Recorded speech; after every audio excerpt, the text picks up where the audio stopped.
영혼을 성장시키는 책 소개방 영성 책방입니다. 오늘은 폴 스티븐스의 나이들매 신학 두 번째 편입니다. 제6장 나이들매 미덕. 악덕에 굴복하기는 쉬워도 미덕을 받아들이는 것은 훨씬 어렵다. 그러나 악덕은 회복과 성장을 위한 매개가 될 수 있다. 전통적으로 기독교는 네 가지 기본 덕목, 즉 지혜와 정의와 절제와 용기를 가르쳐왔고 믿음, 소망, 사랑이라는 미덕을 항상 있는 성경적 가치로 받아들인다. 믿음은 지혜를, 사랑은 정의와 절제를, 소망은 용기를 준다. 그것을 신학적 미덕이라고 부른다. 믿음이라는 미덕은 하나님을 향한 열렬한 반응이다.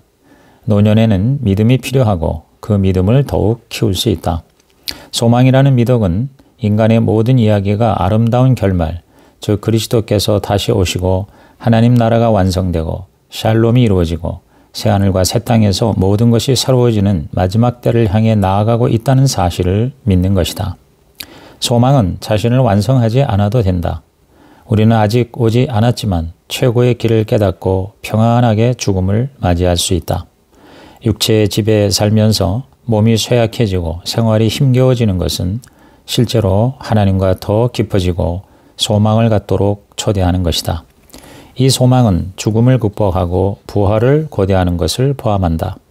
나는 지금 장막 안에서 살지만 언젠가는 궁전 안에서 살 것이다. 소망은 우리에게 살면서 신체적, 감정적, 심리적인 어려움을 겪더라도 더 큰 삶을 준비하도록 하는 확신을 준다. 사랑이라는 미덕은 사람, 장소, 공동체를 중심으로 돌보는 것이다. 사랑은 비교와 성취에 기초한 자부심을 느끼는 것이 아니라 우리 안에 둔 하나님의 가치를 받아들이는 것이다. 은퇴는 사려 깊게 사랑하고 섬기는 인생을 가능하게 한다. 사랑하고 관대한 사람들은 정신질환이 드물다. 노인은 젊은 세대에게 하나님의 사랑의 유산을 제공할 수 있다. 슬픔에 빠진 사람을 위로하고 의심하는 사람을 상담하고 아픈 사람을 방문하며 무엇보다 다른 사람을 위해 기도하는 원로가 될 수 있다. 영적으로 원로가 되는 것은 명상의 기술을 개발하고 인생을 수확하고 미래 세대를 위해 유산을 남기고 죽음을 준비하는 것이다. 믿음, 소망, 사랑이라는 최고의 미덕은 우선 하나님의 선물이다. 그러나 이 선물은 인간의 협력을 반기고 심지어 협력을 요청한다. 도덕적 삶은 단순히 인간적인 성취가 아닌 가장 중요한 것에 반응하고 늘 하나님 중심으로 사는 것이다. 미덕의 근원인 하나님께 집중하는 것이다. 우리는 감정적인 사람이 아니라 공감할 수 있는 사람이 되어야 한다. 우두머리 행세를 하는 사람이 아니라 도움이 되는 사람이 되어야 하는 것이다. 3부 유산. 하나님께서 각 사람에게 원하시는 것을 발견하게 하고 그것을 하다가 가게 하라. 찰스 스펄전. 7장 다방면의 유산 남기기. 성공이란 자주 많이 웃기, 지적인 사람들에게 존경받고 자녀들로부터 애정 얻기, 정직한 비판에 감사하고 거짓 친구의 배신을 참아주기, 조금이라도 더 나은 세상을 만들고 떠나기, 가령 건강한 아이를 낳거나 사회 조건을 좋게 만들거나 자기 일을 잘 해내기, 당신이 살고 있으므로 다른 생명도 숨을 쉰다는 것을 알기, 이것이 바로 성공이다. 베시 스탠리. 노부모가 자녀에게 남길 수 있는 가장 아름다운 유산은 노년과 죽음을 용감하고 우아하게 맞이하는 법을 삶으로 가르치는 것이다. 유진 비앙키. 우리는 자기 인생이 중요하길 바라고 세상에 무언가를 남기길 소망한다. 조금이라도 더 나은 세상을 만들고자 하는 것이다. 가장 중요한 것은 우리의 주인은 하나님이시고 우리는 그의 청지기라는 사실을 인정하는 것이다. 하나님은 우리에게 투자하셨고 우리가 그분에게 받은 것을 다시 투자하기를 바라신다. 관리하는 것은 투자하는 것이다. 진짜 주인이신 하나님의 종으로 투자하는 것이다. 달란트 비유가 그것을 명백하게 말해주고 있다. 유산을 남기는 것은 청지기로서 투자하는 것, 특히 하나님 나라에 투자하는 것과 관련이 있다. 하나님 나라는 종교와 세속주의 둘 다 종말을 가져오는 혁명적 개념이다. 하나님 나라는 예수님의 핵심 사상이었다. 한 사람의 인생은 지나간다. 오직 예수를 위한 일만이 영원할 것이다. 영혼 구원은 중요하고 훌륭한 일이다. 그러나 하나님 나라는 교회 사역, 내적 경건, 개인 구원으로만 축소될 수 없다. 예수는 영혼 구원의 복음이 아닌 하나님 나라의 소식을 전하셨다. 이는 우리가 정해진 사역만이 아니라 이 세상에서 행하는 모든 선한 일을 통해 하나님 나라의 유산을 만들어가고 있다는 것을 의미한다. 하나님 나라의 가치를 구현하고 하나님 나라의 목표에 기여하는 모든 인간의 업적은 마땅히 하나님 나라의 사역이 될 수 있다. 복음 사역과 세속적인 일은 실제로 상호 의존적이다. 모든 것은 하나님 주권의 영역 안에 있으므로 하나님의 관심 안에 있는 것이다. 하나님께서 우리 인생을 평가하실 때 그분의 질문은 이 세상에서 우리가 영적인 일을 얼마나 했느냐가 아니다. 내가 너를 아느냐, 그리고 내가 너에게 준 것으로 무엇을 했느냐, 이 두 가지 질문을 하실 것이다. 중요한 영적 질문들은 돈에 의해 제기된다. 돈은 축복이면서 저주가 될 수 있다.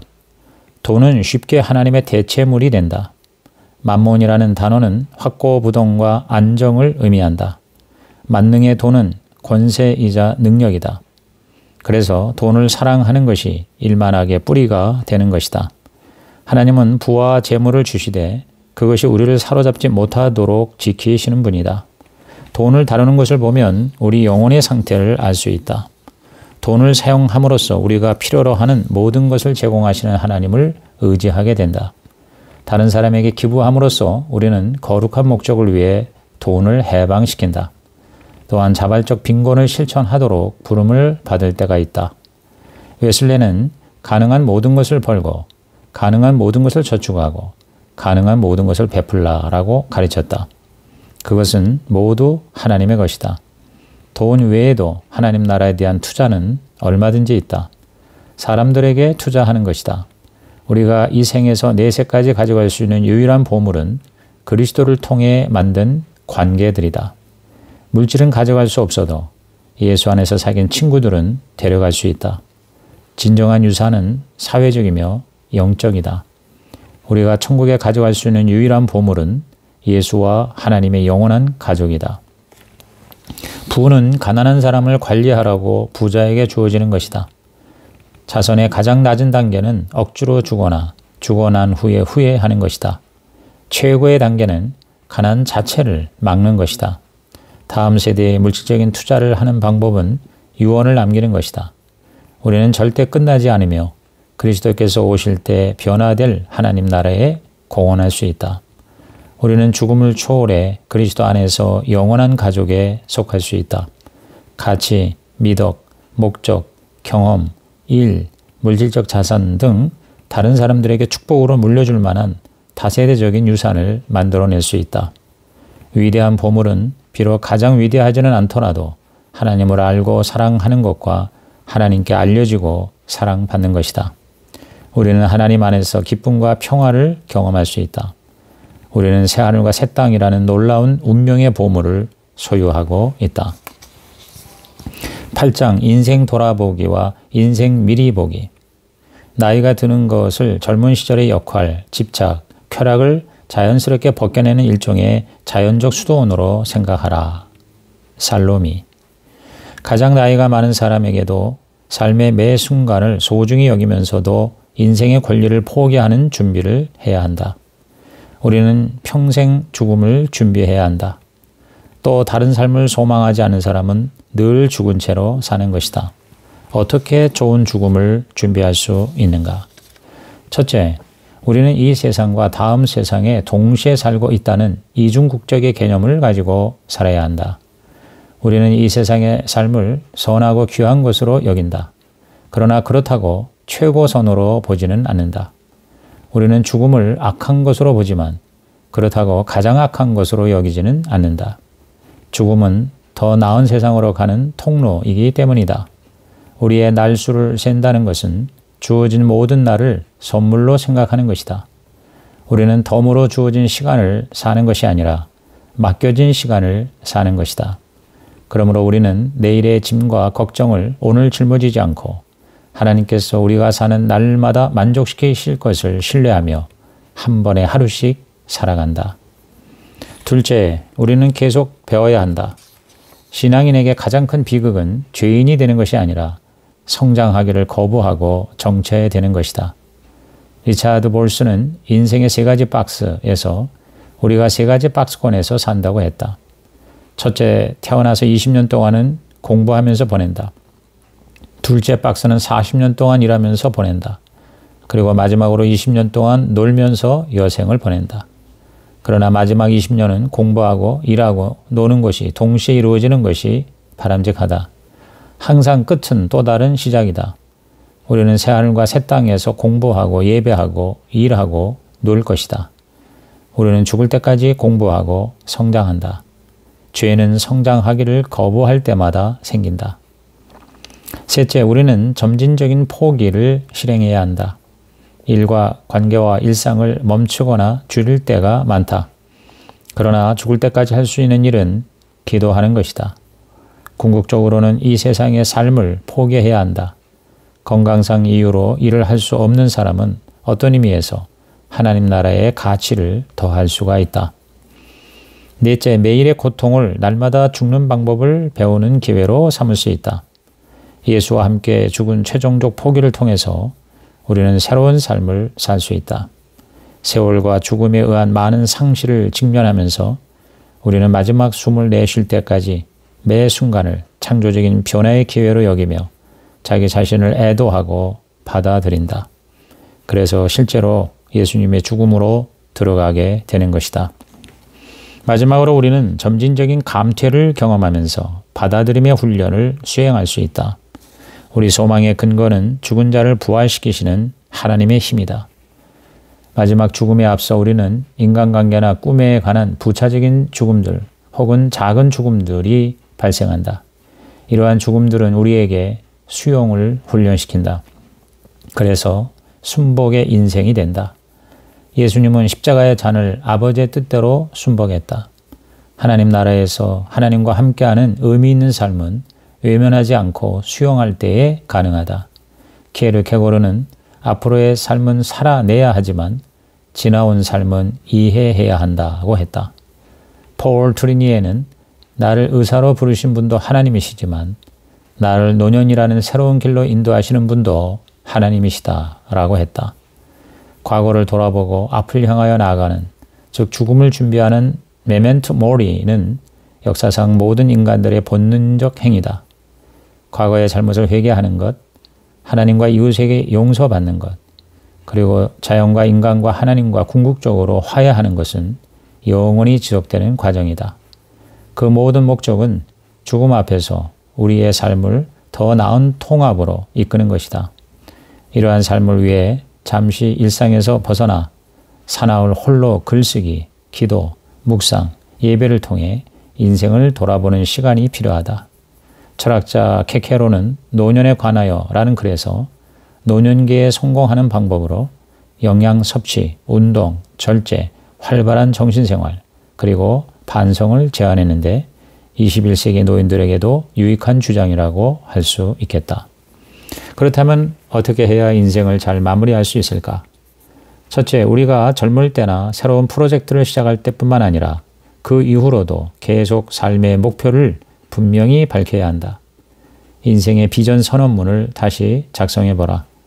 나의 비전 선언은 온 마음으로 하나님을 사랑하는 것, 공급과 지지와 보호를 통해 나의 아내와 자녀들을 사랑하는 것, 세상과 교회를 섬김으로써 하나님의 사람들에게 힘을 불어넣는 것, 아름다운 것을 만들어 하나님의 세계를 아름답게 꾸미는 것이다. 월터 라이트 박사는 세 가지 질문을 해보라고 제시한다. 1. 지금 당장 인생에서 가장 중요한 것은 무엇인가? 2. 당신의 인생은 어떻게 되기를 바라는가? 3. 인생의 지금 시점에서 당신은 무엇을 배우고 싶은가? 둘째, 계속해서 소명에 대한 감각을 새롭게 해야 한다. 소명은 목적을 갖게 하고 단순한 일과 혼동하지 않게 하고 인생의 모든 결과를 하나님께 맡기게 한다. 이사야는 참으로 나에 대한 판단이 여호와께 있고 나의 보응이 나의 하나님께 있느니라고 했다. 셋째, 우리 각자는 서로를 점검해주는 공동체, 영어로 accountability 그룹이 필요하다. 삶의 자원을 어떻게 사용하는지, 사람과의 관계는 어떠한지, 약점과 강점은 무엇인지, 얼마나 어떻게 돈을 벌고 쓰는지에 대해 점검하는 작은 공동체가 있어야 한다.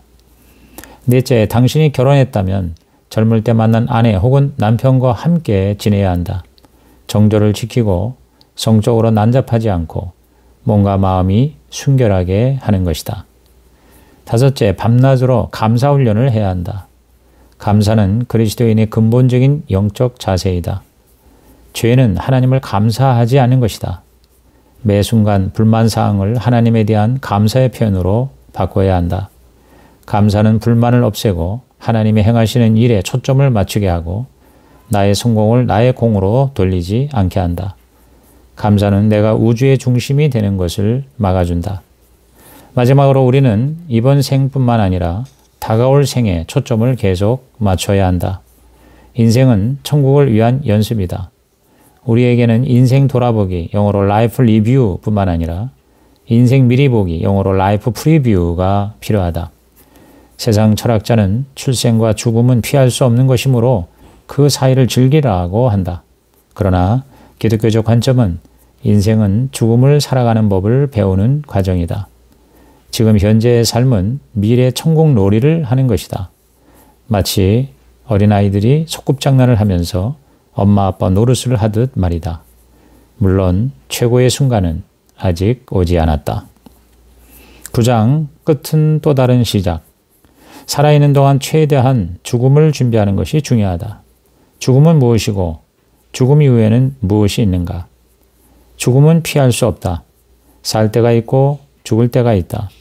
사실 우리가 지금 사는 것처럼 영원히 살아간다면 그것은 천국이 아니라 저주일 것이다. 옛날에는 사람들이 꼭 질병이 아니더라도 출산, 기근, 전염병, 전쟁으로 언제라도 죽을 수 있다고 생각했다. 그러나 오늘날은 죽음을 예상하지 않는다. 죽음의 신학과 영성을 얻으려면 일생에 한 번 있는 이 경험과 일상과의 관계가 회복되어야 한다. 구약에서는 삶이란 관계를 맺는 것, 무엇보다 하나님과 관계를 맺는 것을 의미한다. 그러므로 죽음은 관계의 결핍을 뜻한다. 하나님은 죽음을 이기시는 분이다. 신약에서는 예수의 부활을 근거로 죽음을 이기신 하나님을 만난다. 죽음조차도 예수님 안에 있는 하나님의 사랑에서 우리를 끊을 수 없다. 죽음은 새하늘과 새 땅으로 향하는 통로이며 이 생은 그 열매를 위한 씨앗과 같다. 우리가 죽음을 선택하기는 어렵지만 우리의 영혼을 맡기는 것은 가능하다. 주님처럼 아버지여 내 영혼을 아버지 손에 부탁하나이다 라고 기도하는 것이다. 아담과 하와는 하나님과의 관계가 끊어져 영적으로 죽었고 서로 간의 친밀함이 사라져 관계적으로 죽었고 세상을 다스리지 못함으로 소명이 죽었다. 인간이 죄를 지은 뒤로 죽음은 끔찍하고 두려운 것이 되었고 영적인 파멸을 초래하는 것이 되었다. 인간은 영혼, 육이 통합된 존재이다. 육체는 영혼의 발현이며 영혼은 육체의 중심이다. 둘은 상호 의존적으로 연결되어 있다. 죽음은 영원한 결과를 수반한다. 하지만 어떤 것도 심지어 반역이나 자살도 우리를 우리 주 그리스도 예수 안에 있는 하나님의 사랑에서 끊을 수 없다. 죽음 이후의 삶은 네 가지 차원으로 이루어진다. 첫째, 사람이 부활한다. 우리는 영혼의 불멸이 아니라 육체의 부활을 믿는다. 죽음 이후의 삶에 소망이 있는 진짜 이유는 예수의 부활이다.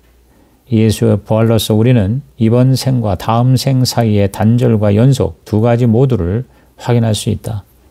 부활 이후의 몸이 바로 영의 몸, 영적인 몸, spiritual body라고 바울은 말했다. 각 사람은 늙어서 죽으나 젊어서 죽으나 인생의 한창 때의 육체를 얻게 될 것이다. 예수님이 부활하셨을 때의 나이와 동일할 것으로 믿어진다. 둘째, 모든 것이 회복된다. 죽으면 연기처럼 사라지는 것이 아니다. 모든 것이 그 상태에서 회복되고 변모된다. 창조세계도 소멸하지 않고 변모될 것이다. 새 하늘과 새 땅으로 되는 것이다. 우리 몸은 정신의 몸이 아니라 영의 몸이 될 것이다. 소망은 물질적이면서도 영적이다. 새 창조라기보다 원창조의 회복이 될 것이다. 셋째, 웅대한 만남이 이루어진다. 예수의 재림은 일상에 영감을 주는 현실 중의 하나이다.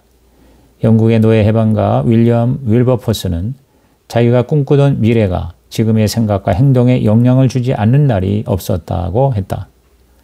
넷째, 활기차고 창조적인 안식을 누린다.